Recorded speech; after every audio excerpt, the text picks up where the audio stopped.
Le SEO, on a un gros enjeu aussi sur les mois à venir, de ramener encore plus de storytelling sur le site, avec une approche, faire transparaître notre savoir-faire sur nos produits. On va avoir toute une approche question-réponse aussi. Et en alliant aussi le SEO et la marque. En SEO, on va parler plutôt de panier garni. Et chez Fauchon, on ne parle pas de panier garni. Voilà, c'est des exemples, mais comment on réussit à allier tout le rédactionnel SEO-friendly à une image de marque.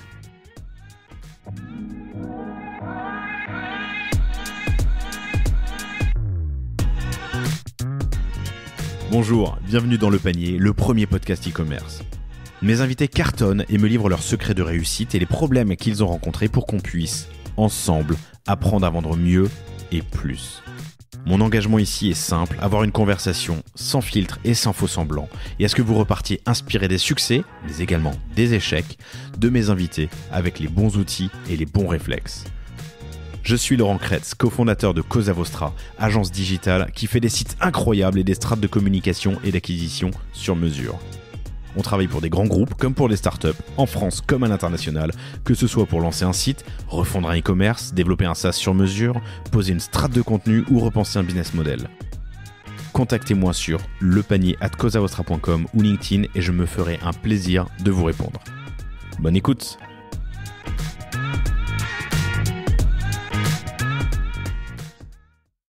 Bonjour à tous, très heureux de vous retrouver aujourd'hui pour ce nouvel épisode du Panier. J'ai le grand plaisir de recevoir Pauline Lamarre, qui est responsable digital et CRM chez Fauchon. Salut Pauline, ça va ? Salut Laurent, ça va et toi ? Très bien, je suis très heureux de te recevoir. Une incroyable marque et une belle histoire que tu vas nous raconter aujourd'hui. J'ai dit responsable digital et CRM, mais on en parlera dans un instant. Vu le nombre de périmètres, la taille de ton périmètre, c'est un titre qui pourrait être à rallonge. Fauchon, eh ben vous connaissez tous et toutes, objectivement, maison de haute gastronomie qui a pour objectif d'apporter de la joie et de rendre heureux via le culinaire et l'art de vivre, mais surtout une maison centenaire, 137 ans à date, ça a été fondé en 1886, qui se réinvente toujours, qui innove, et c'est les sujets qu'on va aborder aujourd'hui. Ce sujet de la réinvention, un sujet de la connaissance client que tu mènes depuis quelques années, et on parlera de Drive to Store, de connaissance client en magasin, de reconnaissance client en magasin par exemple. On va parler de e-com, bien sûr, parce que c'est ton sujet phare.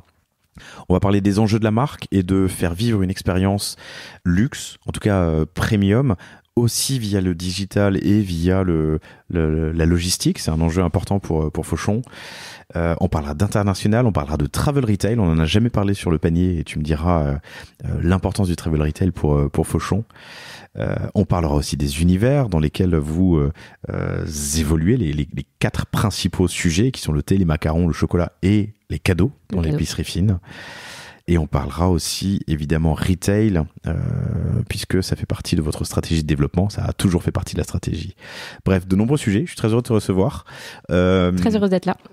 Et peut-être qu'on peut commencer par parler de Fauchon. Je pense que vous connaissez tous, mais vous ne connaissez pas dans les détails, tous et toutes, pardon. 1886, pardon. 1886, ouais. 1886, 137 ans. Un parcours très riche. Fauchon, c'est la haute gastronomie et l'épicerie, le thé, les macarons, le chocolat et tout ce qui peut s'offrir parce que Fauchon s'offre à soi, aux autres. Et c'est ça qui nous fait vivre au quotidien.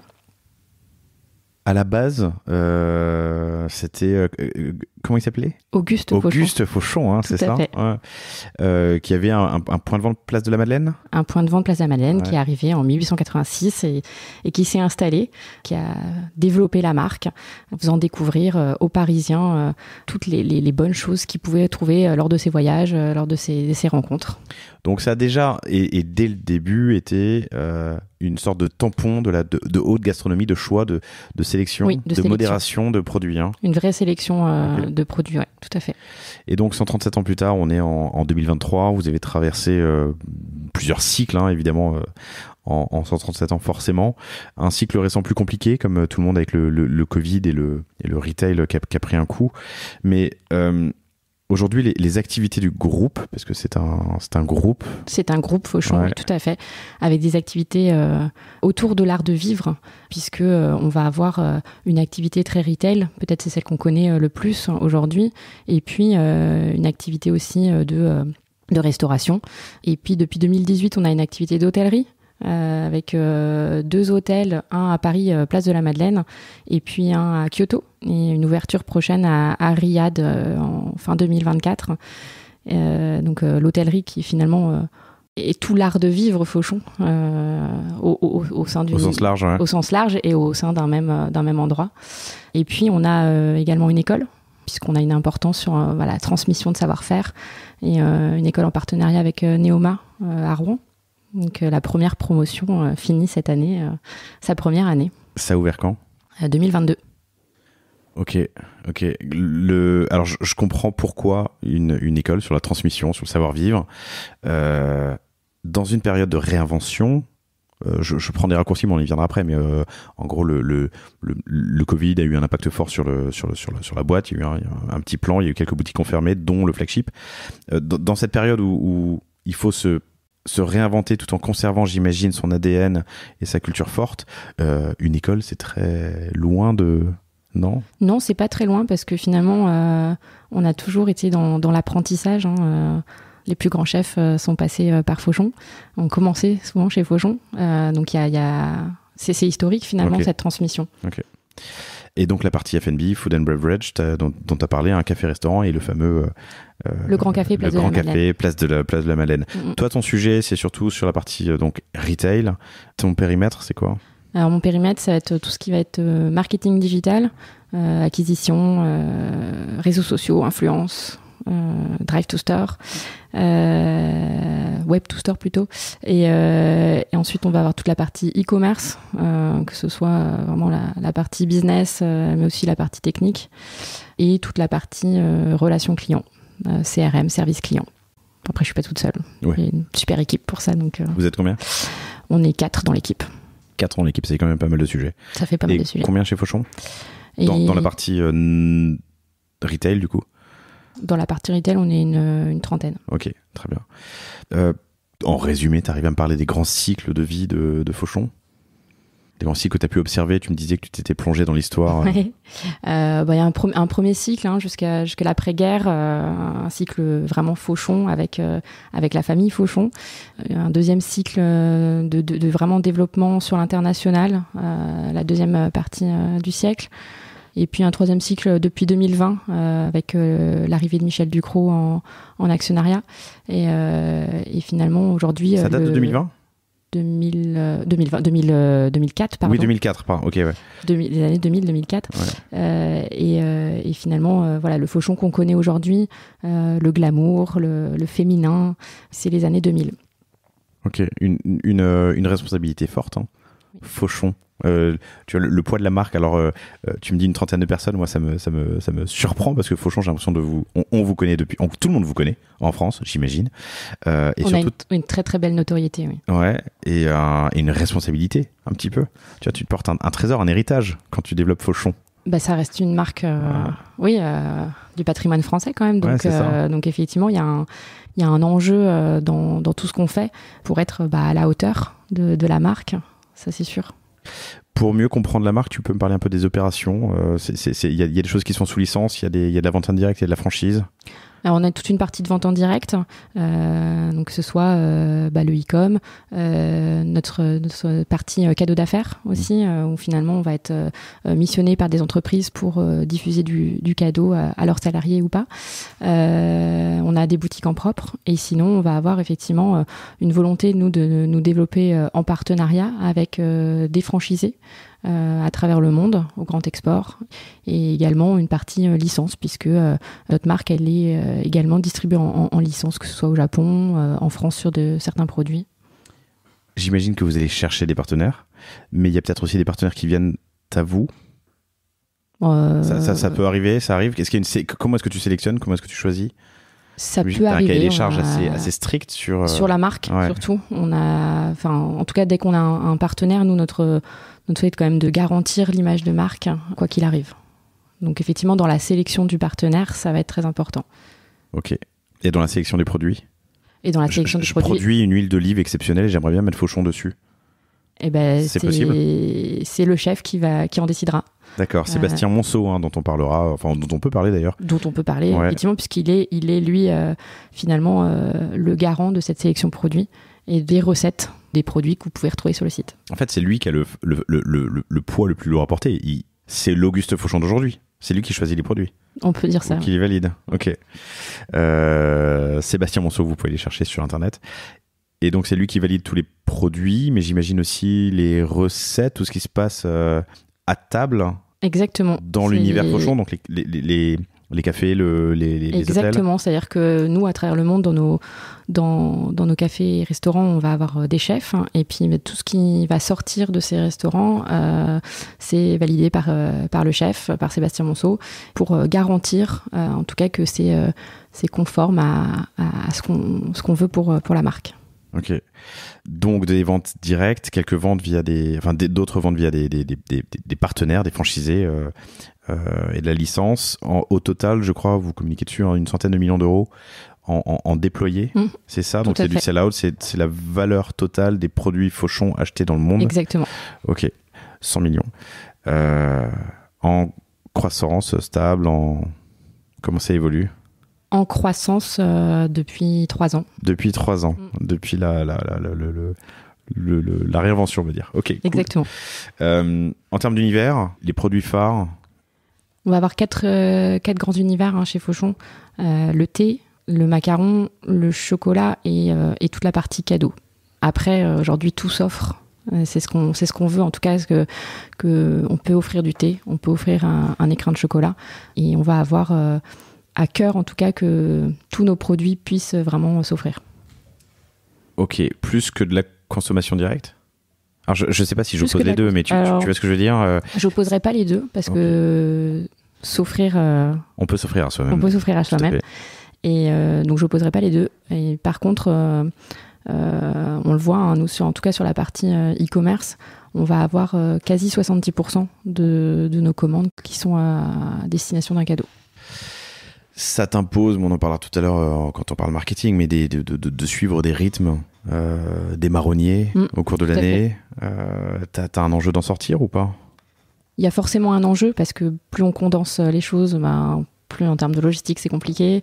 Mais oui, on a un enjeu quand même de désaisonnaliser. Et puis finalement, s'offrir, c'est pas forcément que à Noël. Des anniversaires, il y en a toute l'année. Des remerciements, il y en a toute l'année. Donc oui, on a quand même ce besoin de désaisonnaliser. Ok.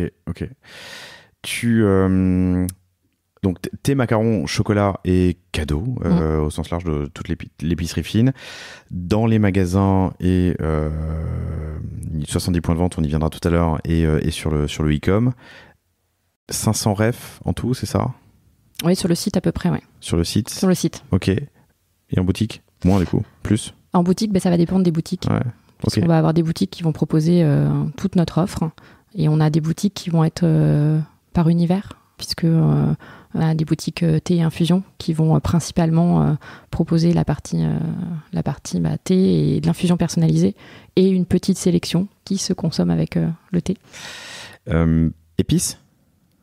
Très peu. Je me faisais la réflexion récemment qu'il n'y a pas de DNVB des épices. Non. Est-ce que il y a certainement quelque chose à faire. Non, mais j'en parlais avec des amis. Mais ouais, il y a pas de DNVB des épices. Alors t'as assez peu de repeat. Enfin, les épices, tu t'achètes pas un sac de poivre toutes les semaines, quoi. Non. Mais dans l'absolu, tu peux te constituer un beau rayon. Comment ça s'appelle dans la parfumerie, tu sais, quand t'as plein de petits parfums différents. Le terme m'échappe.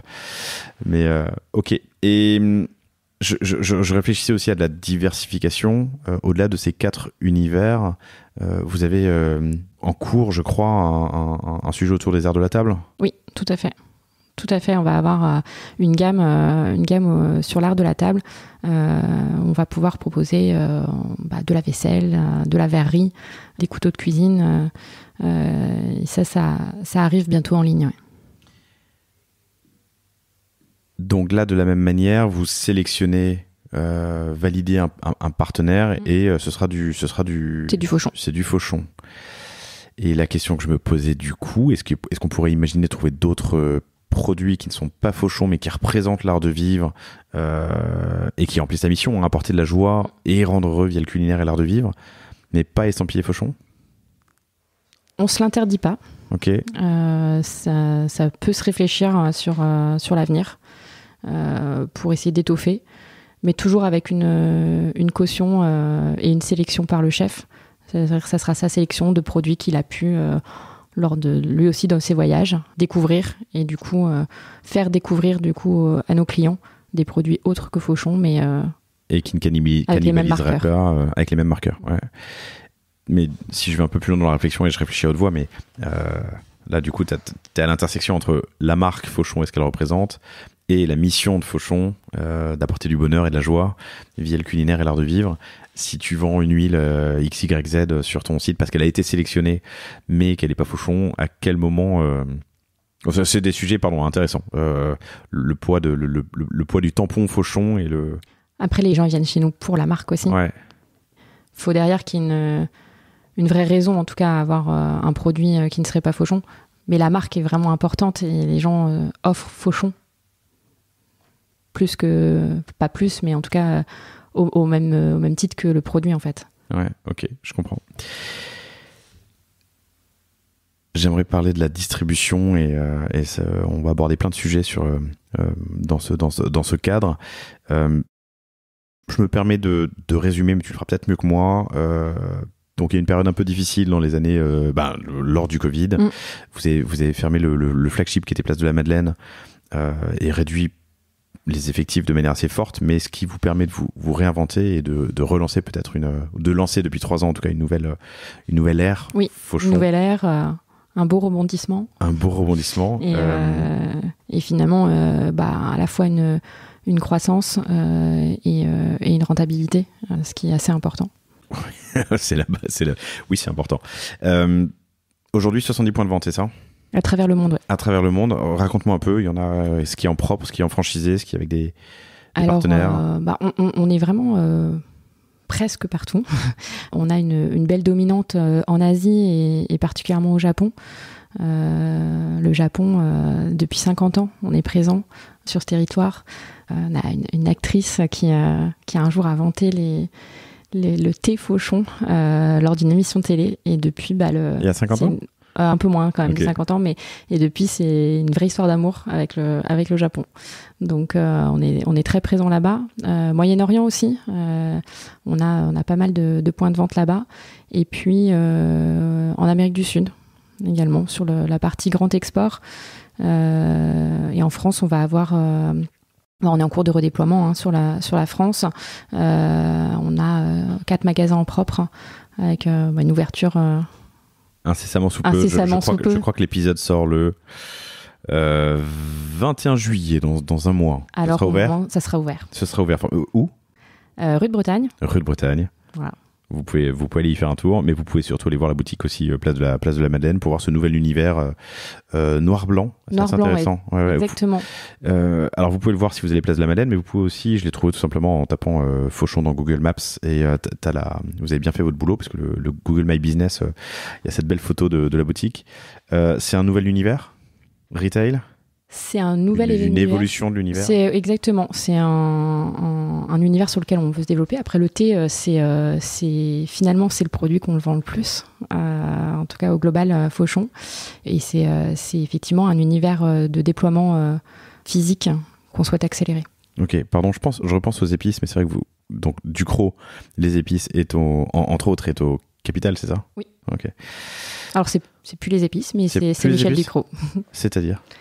Ça ne lui appartient plus. Ah, ok, pardon. C'est Michel Ducros, pardon. Voilà. D'accord, ok, autant pour moi. C'est pas le groupe La Société.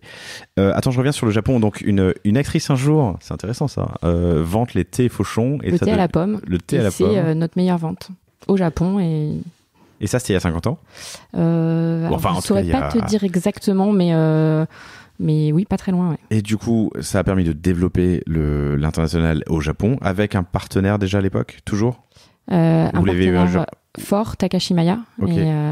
Et c'est toujours notre partenaire. Qui est le même partenaire depuis ouais. Ok. Quand on préparait cet entretien avec Pauline, je lui ai raconté cet épisode de Guerre de Business sur un super podcast que je vous recommande de Wandery, sur Louis Vuitton contre Gucci, je crois. Guerre du business, c'est un podcast, chers auditrices, chers auditeurs, que je vous invite à écouter, qui est super, qui raconte deux business qui se sont fait la guerre depuis des années, des décennies, des centaines d'années. Il y a Nike versus Adidas, il y a Burger King versus McDonald's, il y a Coca versus Pepsi, et là il y a Gucci contre Louis Vuitton, qui s'opposent pas forcément, mais bon, qui sont dans l'univers. Et à un moment, il raconte comment un jour le Japon a été dans les années, je ne vais pas dire de bêtises, mais je crois 70, leur a permis de rebondir de manière forte. Et c'est un autre épisode que j'avais écouté, je crois que c'est Tartine et Chocolat, si je dis pas de bêtises, dans GDIY, dans Génération Do It Yourself, où elle raconte comment elle s'est fait avoir par son partenaire au Japon qui un jour l'a sortie de la boucle en fait et a gardé la marque pour lui, le distributeur. Et donc vous, c'est Takashi Maya depuis le début. Ok. Et un tiers des points de vente aujourd'hui. Hein. Donc sur les 70, une grosse vingtaine. C'est ça. Ok. 4 boutiques en propre, le reste en franchise. Le reste en franchise. Ok. Est-ce que vous êtes présent aussi en corner, en grande surface, en grand magasin, pardon? Bientôt. Ok. On peut en parler, pas encore? On peut en parler. Ok. Galerie Lafayette, normalement, on sera ouvert. Boutique ou corner? En corner. En corner, ok. Et dernier sujet sur la partie distribution, c'est le travel retail. Moi, j'ai l'impression que c'est comme ça que je vous vois le plus. Alors, je prends malheureusement ou heureusement, je sais pas, non, malheureusement beaucoup l'avion. On a des bureaux en Tunisie où je vais assez régulièrement. Et c'est là que je vous croise le plus. C'est une vraie vitrine de communication, en fait, le travel retail. Ouais. Puisque on est quand même présent sur les aéroports parisiens, principalement. Mais sinon, on a à la fois les touristes et puis les voyageurs comme toi. Après, le travel retail, c'est... on aura des sujets communs avec ma collègue du TR, mais surtout sur la partie client. La partie feed, ça et la partie feed, parce que c'est pas une cible qui est facile à fidéliser. Voilà, on passe. Mais est-ce qu'on s'arrête à chaque fois? Pas forcément. Mais et puis, comment on s'intègre sur des systèmes qui ne nous appartiennent pas. Parce que là, tu es très très loin de la donnée client. On est très loin de la donnée client. D'ailleurs, on n'y est pas du tout pour l'instant. Oui. Et je vois assez mal comment tu pourrais y arriver. Faut qu'on réfléchisse à des choses parce que c'est un flux important. Donc je pense que ça sera les enjeux de fin d'année ou début 2024. De ta collègue sur le TR. Oui, en tout cas, on travaillera ensemble. Ouais. Mais c'est intéressant parce que tu le dis vitrine de com, donc tu le vois comme presque un outil marketing pour faire connaître la marque. Oui, parce que les corners en TR ont tous les marqueurs de la marque, en fait. Les marqueurs images et les produits. Puis c'est ce qui nous permet de véhiculer aussi notre histoire à travers le monde. Donc oui. Ok. Je reviens sur le... Ah, vous distribuez en marketplace? Non. Je t'ai pas posé la question avant. J'ai pas vérifié. Donc non. Pourquoi? Pas d'expérience? Pas d'expérience. Pas l'expérience Fauchon, tu vois. Oui, aussi par un manque de temps. On peut pas tout faire. Et puis, voilà, on n'a pas forcément envie de se positionner sur Amazon. En tout cas, si on y est, c'est pas nous. Voilà, en termes d'image aussi. Ok. Et tu te protèges un petit peu, je trouve, du Fauchon, tu vois, je trouve... Oui, on est en cours là-dessus, effectivement. Compliqué, hein. Pardon, tu vois ma tête comme ça parce que j'ai trouvé ça et je sais pas ce que c'est, outil perd un Fauchon. Rien à voir. Ok, l'e-com sur l'international? Oui, le fauchon.com expédie en Europe. En Europe, ok. Suisse et UK. Et puis ensuite, nos partenaires, certains se développent aussi en e-com. Moyen-Orient, ils commencent. En Asie, très peu. Et après, c'est surtout en Europe. Quand tu dis Asie, c'est surtout Japon du coup. Et il n'y a pas de e-com en Asie? Au Japon? Non. Ok. Une raison? Via Takashi Maya. Ok. Mais il n'y a pas d'e-com Fauchon. Ok. Et donc toi, ton périmètre e-com du coup se limite à l'Europe. Ok, très bien. Sur tous les produits? Quasi. Uniquement les macarons qu'on n'expédie pas forcément en Europe. Parce que ça se mange bien, ça se mange frais quoi. Ça se mange frais. C'est mieux. Cool. Vous êtes sur Magento? Exactement. Depuis longtemps? Depuis le début. Ok. 2007, premier site. Depuis 2000. Du coup, j'ai un petit doute. Bon, depuis au moins 15 ans. Alors, le premier site marchand, c'est 2007. Tu mets un doute si le premier site marchand était sur Magento. Depuis 2012, ça c'est sûr. Ok. Voilà. Donc plus de 10 ans sur Magento. Et toi, tu es chez Fauchon depuis 6 ans, c'est ça? Ouais. Ok. Vous vous êtes posé la question de changer. Qu'est-ce que ça vous apporte? Quelles sont les frictions? On s'est pas mal posé la question en 2020. Ouais. Quand il fallait se poser la question de migrer sur Magento 2 ou pas. On a hésité et on a quand même été sur Magento 2 à l'époque. Je sais pas si je referais le même choix aujourd'hui parce qu'on a quand même des frictions sur M2. Hein. Il y a des temps de chargement qui sont plus compliqués, je pense, sur Magento. On n'y fait pas forcément ce qu'on veut. Donc voilà, la question peut se poser en tout cas dans les mois à venir s'il n'y a pas nécessité d'un replatforming ou pas. Qu'est-ce que tu mets dans la balance? Donc tu m'as parlé des temps de chargement qui peuvent être qui peuvent être longs. Enfin, en tout cas, sur lequel tu as une frustration, on va dire ça comme ça. Pour gérer de l'international, c'est quand même un outil bien puissant. Oui, après, comme je disais tout à l'heure, on est une petite équipe. On a quand même un besoin de souplesse et d'agilité. Et je commence à trouver des limites à Magento par rapport à ça. Ok. Donc c'est une vraie question qui se pose pour vous, le replatforming. Vous êtes sur Magento 2, c'est ça? C'est ça. 500 refs, une dizaine de pays? En expédition? Ouais. Ouais, même un peu plus. Mais... Ok, et combien de devises? Une seule. Ok. Même pour le UK. Même pour le UK et la Suisse. Ok. Et quelle grosse particularité on va trouver dans ton Magento? Quelle grosse particularité? Tu vois, les choses sur lesquelles tu as pu faire de belles évolutions, appris des choses. Je pensais par exemple au choix de la date de livraison quand tu fais des cadeaux. Oui, on a une fonctionnalité qui se développe quand même de plus en plus, mais je pense qu'on a été parmi les premiers où on propose finalement le choix de la date de livraison par l'internaute. C'est comme on disait tout à l'heure, on est très cadeau, donc il faut que le cadeau il arrive le jour J, en tout cas le jour sélectionné par le client. Et effectivement, on peut commander aujourd'hui et se faire livrer dans un mois parce qu'on anticipe, et ça c'est bien. Ça arrive souvent? C'est quoi la part de commande? Ça arrive souvent, surtout en fin d'année, sur l'anticipation des cadeaux de Noël, où les gens vont profiter d'opérations de Black Friday ou des choses comme ça pour anticiper leurs cadeaux de Noël. Ok, compris. D'autres particularités, on a la possibilité de faire soi-même son coffret personnalisé sur le site. Tu choisis ta boîte et les produits que tu veux mettre et nous on confectionne à façon au moment de l'expédition. Dans une expérience Fauchon. Oui. Et ça fait partie des sujets que je vais aborder, mais on peut en parler maintenant. La log, l'expédition, tout le post-achat. Ouais. C'est quelque chose qu'on a nettement amélioré, beaucoup travaillé ces dernières années. On a des résultats plutôt très satisfaisants. Tout part en temps et en heure. Tout est en tout cas confié aux transporteurs en temps et en heure. Et on a surtout aussi travaillé l'expérience à la réception du colis parce que pour une marque comme la nôtre, c'est finalement expédier un carton avec nos produits dedans. Donc il faut quand même qu'à l'ouverture, on ait cette expérience, qu'on y retrouve nos codes de marque, qu'on y retrouve de la gourmandise par de l'échantillon, qu'on y retrouve aussi des choses plus RSE. On a complètement arrêté tout ce qui était plastique dans nos colis.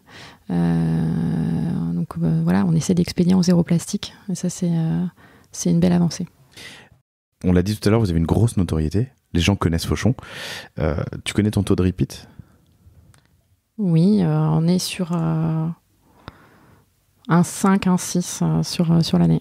Un 5, un 6 sur l'année. Ouais. Donc, c'est des gens qui connaissent. Il y en a quand même une partie, du coup, qui découvrent, mais qui commandent pour la première fois. Tu vois ce que je veux dire? Pardon, excuse-moi, je reformule ma question. Tu dois avoir une bonne partie de tes clients qui sont des clients qui connaissent Fauchon, ont certainement vu et ont une image de la marque, commandent pour la première fois en ligne. Et c'est là que tu dois, eux, les séduire avec une expérience qui est à la hauteur de la marque qu'ils peuvent connaître. De la marque qu'ils peuvent connaître et des attentes qu'ils peuvent avoir. Comment est-ce que tu mesures ce taux de satisfaction ou cette expérience? Alors aujourd'hui, on ne la mesure pas encore. C'est un chantier qu'on a ouvert. sur cette mesure de la satisfaction client. On espère pouvoir avoir finalisé ça pour septembre-octobre, en tout cas pour que on puisse mesurer la satisfaction lors de la prochaine grosse saison. Effectivement, et puis on essaiera de mesurer cette satisfaction à la fois sur le e-com et côté boutique. La logistique, vous la gérez en interne ou vous êtes avec un partenaire? Tu peux nous dire qui? Globe Express. Tout va bien? Très bien. Très bien, formidable. Il y a du contrôle qualité. Comment est-ce que vous gérez cela? On a du contrôle qualité. Oui. Vous faites des commandes mystères? On fait des commandes mystères, ouais. Enfin, des commandes clients mystères. En tout cas, c'est plutôt réussi. Donc, Ok. Et vous avez un rythme, une politique, un process ou Pas forcément. J'ai jamais posé ces questions à des invités, c'est marrant. Mais alors que pourtant, ça paraît évident, tu vois, tester son partenaire. C'est quand même lui qui est garant de l'expérience, du prolongement de l'expérience qu'on a eu en ligne. Exactement. Pour ton client. Donc le tester régulièrement et commander, j'imagine, pour voir ce que vivent les clients est une bonne pratique. Oui, ça, on le fait quand même assez régulièrement. Et puis, quand on a une nouveauté produit aussi, pour faire des vérifications que le produit arrive correctement et sans encombre. Ok. Donc, Magento 2, une question de replatforming, la logistique externalisée, la section art de la table dont on parlait tout à l'heure, avec vaisselle, couteau, verrerie. C'est ça. Poêle, casserole. Exactement. Ce sera expédié par vous aussi? Non, par nos partenaires. Par vos partenaires. C'est un métier différent quand même. Ok. Expédier du thé, des cadeaux, c'est pas la même chose qu'expédier de la verrerie. Donc ce sera le partenaire qui le fera. Sur un site? Sur un site à part. Sur un site à part. Qui sera sur une URL à part ou qui sera... Qui sera sur une URL à part. Une URL à part, ok. T'as un enjeu de transparence avec ton utilisateur final, j'imagine, sur ce sujet. Tu vois, il est arrivé chez Fauchon, il a voulu prendre des macarons, une confiture et un couteau de cuisine, par exemple. Mm-hmm. Il va sortir du site, il aura 2 paniers. Tu sais déjà, tu t'es déjà posé la question? Nous, on va garder une sélection sur le site de produits qui seront cadeaux. Voilà, donc peut-être pas forcément les poêles et tout ça. On aura une petite sélection et ensuite on aura effectivement, oui, ça sera 2 paniers parce que ça sera 2 sites différents. Ok. Sur la partie feed, qui est un sujet qui me passionne, qui t'anime beaucoup, Splio. Exactement. Ok. Splio depuis pas mal d'années, donc c'était déjà en place sur la partie routage quand je suis arrivée. En 2018, on a processisé un peu tout ça. on a fait en sorte d'être un peu moins manuel, mais voilà, que les flux soient automatiques. Donc mise en place d'un CRM en 2018 et puis mise en place d'une CDP là en 2022. CDP? Customer Data Platform. Pour vraiment réunir toute notre donnée client web et boutique. On avait un vrai enjeu de récolter la donnée boutique qui n'existait pas en fait. Il n'y a pas de lien. Pas de lien, okay. Et pas de récolte de data en boutique.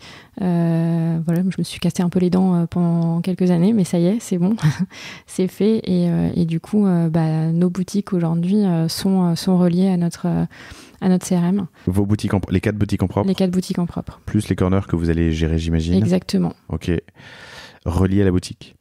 Reliés au CRM. Reliés au CRM, ouais, reliés au CRM, avec finalement maintenant un client omnicanal. Ok. Raconte-moi ce chantier. Alors c'est un chantier qui remonte, parce que j'ai commencé en 2019. L'outil de caisse était un outil assez fermé. Je tairai le nom pour pas les décevoir, mais un outil assez fermé sur lequel on n'a pas réussi finalement à interfacer Splio.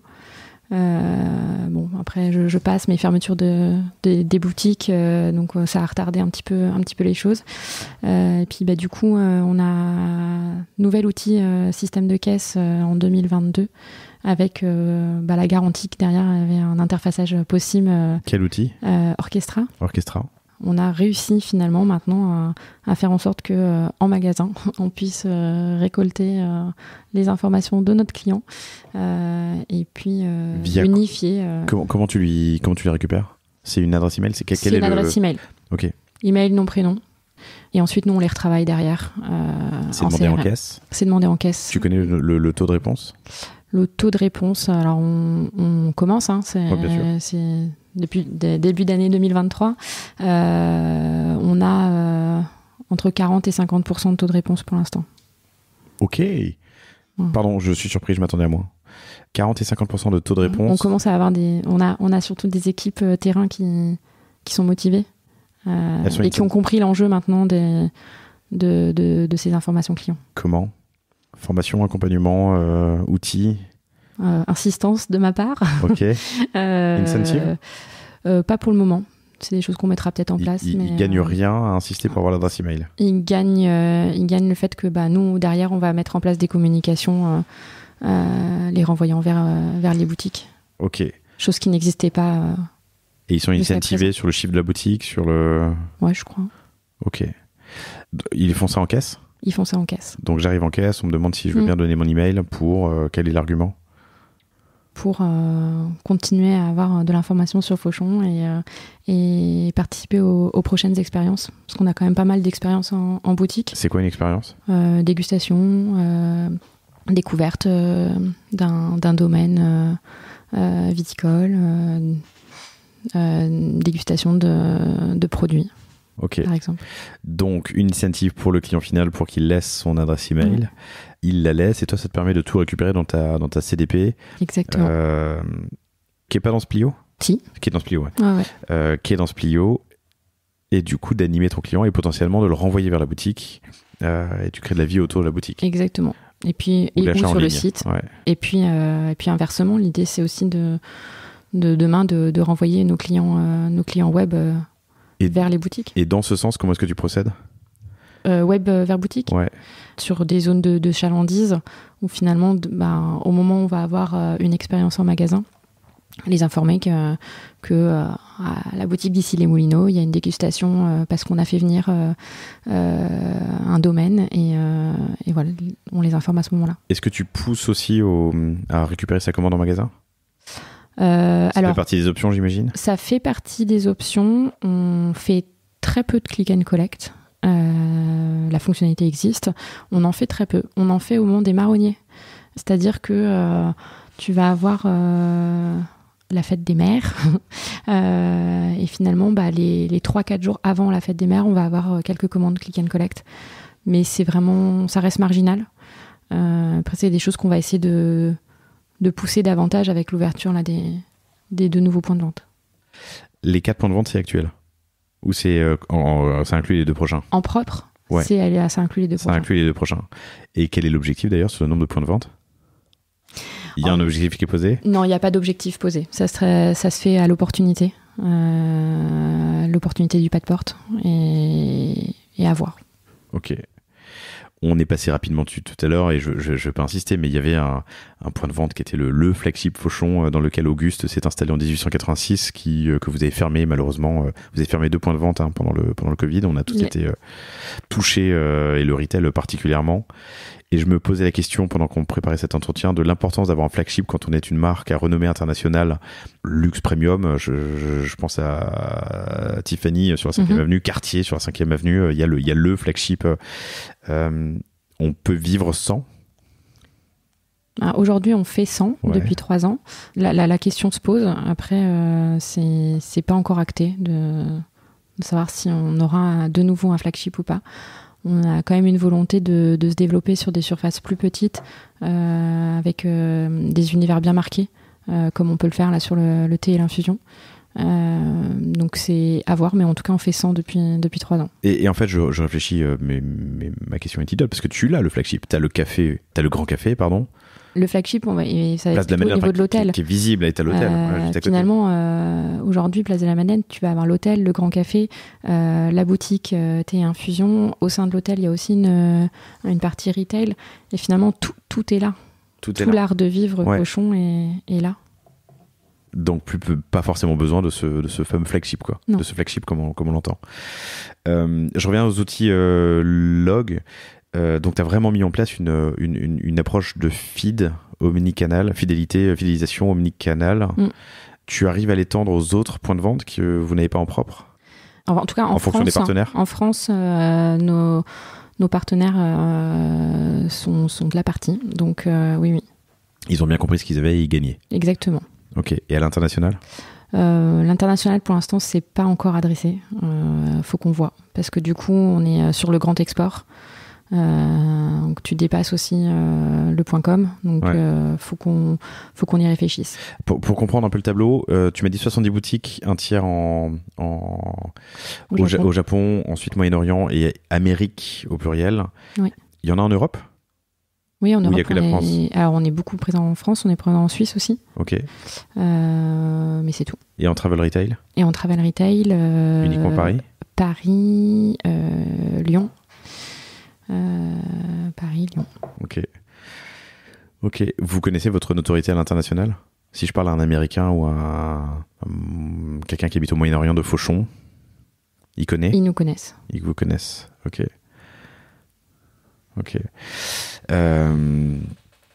Quand j'étais plus jeune, dans d'autres vies, j'accompagnais pas mal enfin toujours le cas aujourd'hui d'ailleurs, de start-up. Et je sais que j'ai souvent eu des problématiques ou des questions ou des challenges, en tout cas avec des copains, sur des services dans le travel et de savoir à quel moment tu captes typiquement un guide pour visiter Paris en ligne ou une application pour visiter Paris en ligne, à quel moment et comment on fait la promotion à un voyageur international.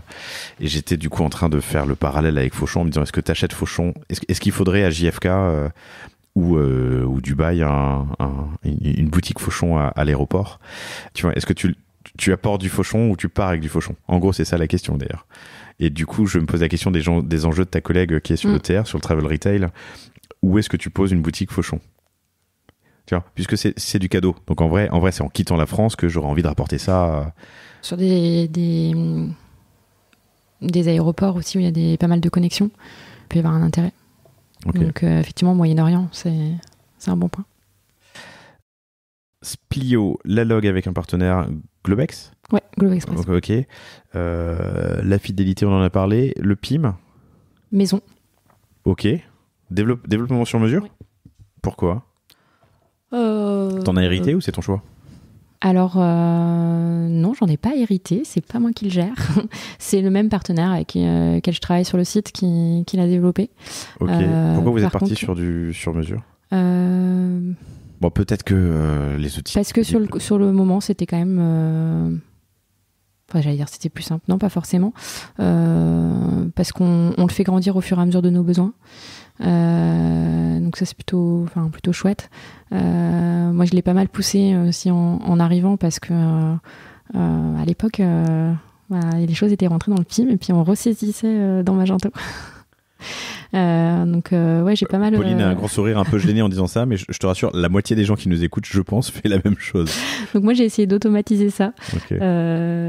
Parce que même si on a 500 refs, voilà, on va pas tout ressaisir. On en parle suffisamment souvent sur le panier pour vous le refaire, mais si jamais vous débarquez aujourd'hui et que c'est votre première écoute, un PIM, c'est un Product Information System, c'est un endroit où on va stocker la donnée produit, les assets produits, donc les photos, les vidéos, les traductions, et en fait le e-com va interroger le PIM et dire quand j'affiche tel produit, donne-moi la photo, la description, le titre, les avis clients, non, ça ce sera ailleurs.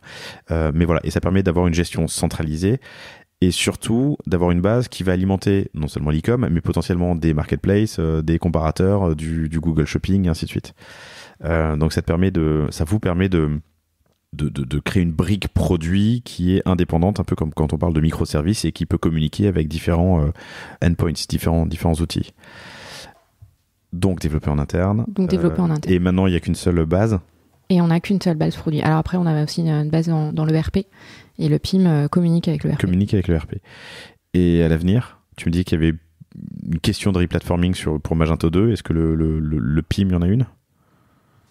Pas pour l'instant. Ok. Mais ça marche. Ça marche bien, ouais. Ok. Et c'est votre agence qui a développé? Ouais. Oui, donc ils sont du même côté de la table, j'ai envie de dire. Donc ils gèrent le PIM sur mesure et le Magento. Exactement. Oui, c'est pratique. Ouais. Ils communiquent entre eux. C'est différent quand on travaille à 4 mains, 8 mains, où il peut y avoir de la friction. Non, ils gèrent tout, du coup. Compris. Cool. Dernier sujet que j'aimerais bien aborder avec toi, c'est l'activation, le marketing, tes leviers. c'est large, ça fait partie de tes responsabilités, on est d'accord. Tu me disais quand on préparait cet entretien que tu avais des périodes incroyablement fortes, on est sur du cadeau, donc évidemment on peut se faire des cadeaux toute l'année, mais on en fait souvent à Noël, on en fait peut-être pour la fête des pères, la fête des mères, je vois que la fête des pères est mise en avant parce que ça arrive bientôt. C'est passé ? Je me souviens plus, c'est quand ? Là, en l'occurrence, c'est après-demain, mais... Ah oui, c'est ça, hein, non, je suis pas du tout branché sur le sujet. Donc en l'occurrence, pardon, parce qu'on enregistre le 16 juin. Ouais, raconte-moi tes principaux leviers. Mon principal levier, ça reste le SEO. Okay. Ça reste le SEO, et après on va travailler tout ce qui va être SIA et social, qui sont plutôt importantes. On a là-dessus une stratégie avec l'agence avec laquelle je travaille, donc Orixa. On a une stratégie qu'on a mis en place depuis 6 ans sur comment on allie à la fois la performance et la notoriété. On a fait pendant quelques années quasi que de la performance, pour une question de budget aussi, hein, faire de la notoriété ça coûte un peu plus cher. Et puis on commence à tester cette partie notoriété sur des supports différents, YouTube entre autres. On a même testé sur Noël dernier de l'affichage sur les écrans. DOH, ouais. Donc la semaine avant Noël. DOH, c'est digital, c'est out of home, c'est à chaque fois j'oublie. Ouais, l'acronyme. C'est ça, c'est digital out of home. On va le retrouver.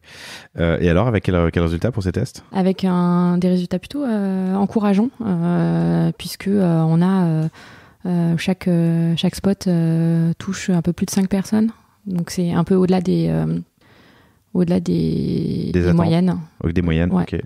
Donc à voir si on peut recommencer, mais de le faire finalement la semaine la plus importante de l'année, donc la semaine précédant Noël, ça nous donne quand même des résultats plutôt positifs. Ok, c'est bien ça, hein, c'est Digital Out of Home, DOH.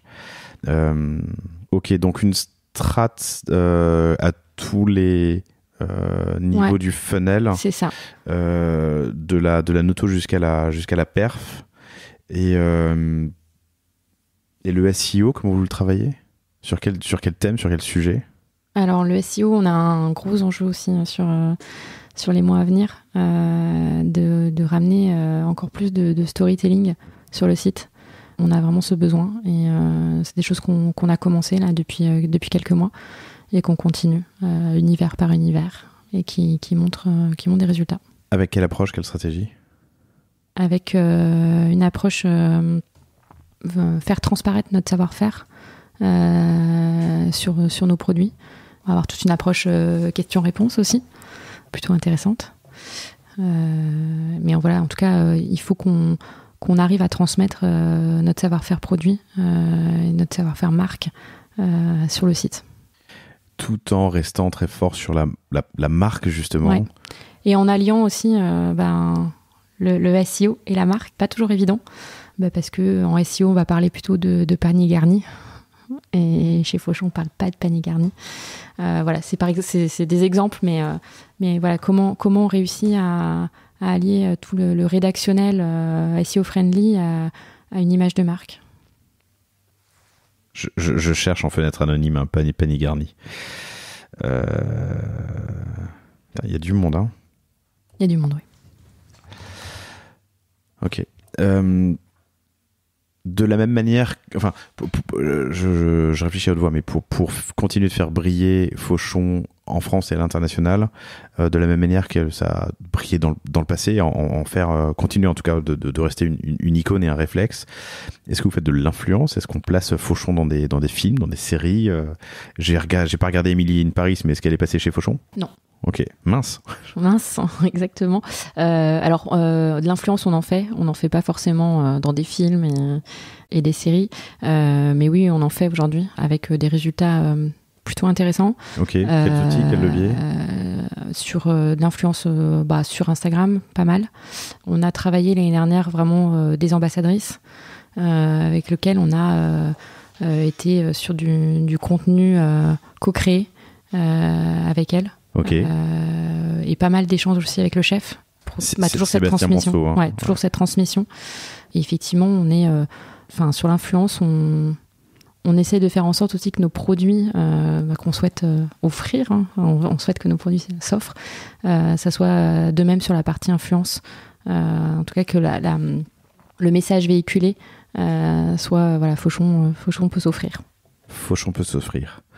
En essayant du coup de s'offrir du Fauchon toute l'année. On essaye. Avec des influenceurs ou des influenceuses. Ok, cool. YouTube, tu m'as dit que tu l'as cité tout à l'heure. Hein. Oui, je l'ai cité parce qu'on essaie d'être présent quand même un peu sur YouTube. Donc on redéveloppe en tout cas la partie vidéo qui avait été un petit peu abandonnée pendant quelques années. Donc on essaye en tout cas d'être présent et d'utiliser aussi nos vidéos en sponsor derrière. Ok, donc de la vidéo de marque, oui. De la vidéo produit que vous poussez ensuite sur YouTube et sur les réseaux, j'imagine. C'est ça. Ok, vous avez testé quoi ? Vous utilisez quoi en réseau social ?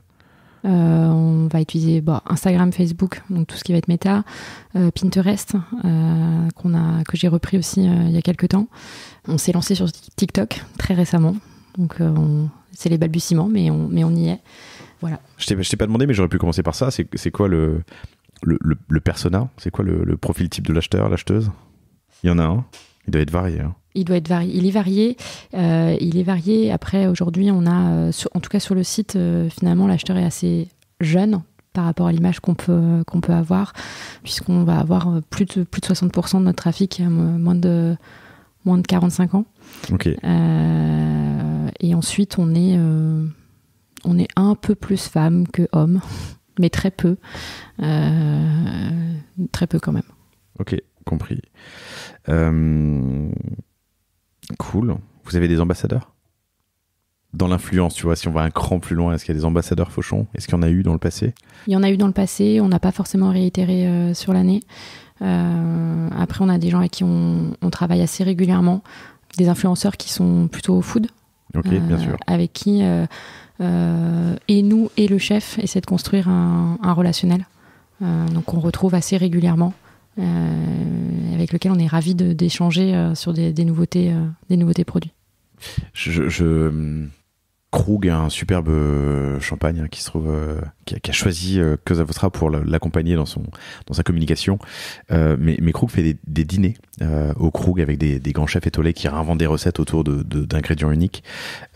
J'imagine assez facilement des partenariats, tu vois, autour de l'épicerie fine Fauchon, et comment est-ce qu'on peut imaginer un dîner ou une dégustation en alliant différents produits. Et du coup, tu peux aller te poser avec d'autres marques qui sont très complémentaires. D'ailleurs, sur la partie boisson et alcool, vous distribuez d'autres marques. Hein. Oui, tout à fait. On a notre champagne Fauchon. Ok. Mais on a une cave qu'on essaie d'enrichir, hein, puisque j'aimerais vraiment développer la partie champagne sur le site, avec une sélection de marques, parce qu'il faut qu'on en ait, et sinon une sélection de petits vignerons. Donc toujours dans cette idée de sélection produit, mais effectivement sur la partie cave, c'est pas que nos produits. Ok. Donc ouais, j'imagine que des partenariats, ça peut être c'est un dîner à 4 mains avec le chef et le chef d'une autre maison, ça pourrait être top. Cool. Bon, on organise ça. Pauline, merci infiniment. C'est passionnant. C'est une belle histoire et puis un sacré challenge. Hein. Vous êtes passé par une période compliquée comme beaucoup d'entre nous, mais il y a un nouveau Fauchon.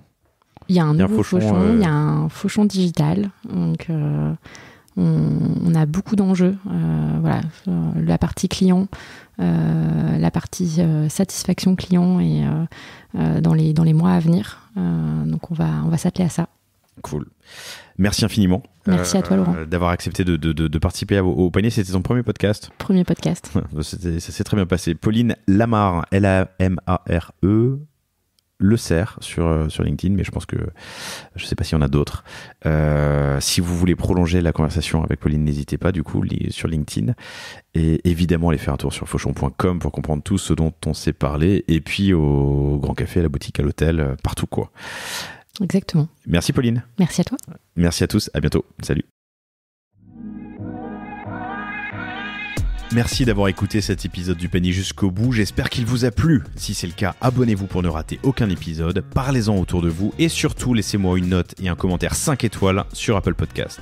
N'hésitez pas non plus à le partager à chacun de vos amis dans le business, chaque nouvel auditeur est une victoire.